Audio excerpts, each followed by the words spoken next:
Identifier le groupe complément de phrase GCP.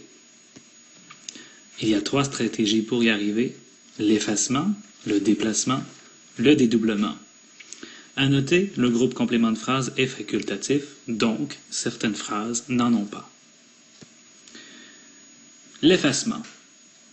Dans l'exemple, M. Pinault a bu un café ce matin, je peux effacer certains mots de la phrase.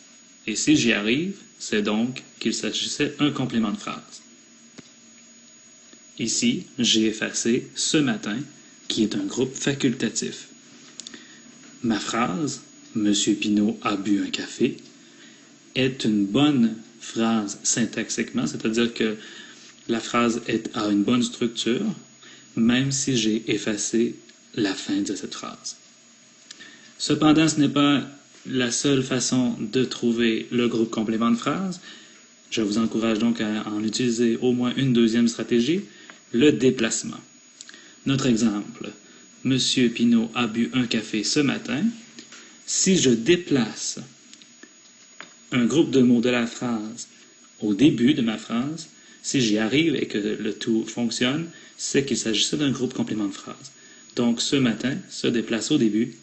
Ce matin, virgule, M. Pinault a bu un café. Donc, le déplacement fonctionne. Dernière stratégie, le dédoublement. Alors, on utilise les mots « et cela se fait » et « cela se passe » qu'on insère dans notre phrase pour vérifier où se trouve le complément de phrase. Donc, ces mots ajoutés à notre phrase viendront précéder le groupe complément de phrase.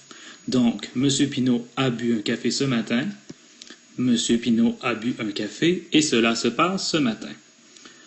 Un peu étrange, mais c'est une des façons aussi de trouver le groupe complément de phrase qui se trouve maintenant isolé. Voilà.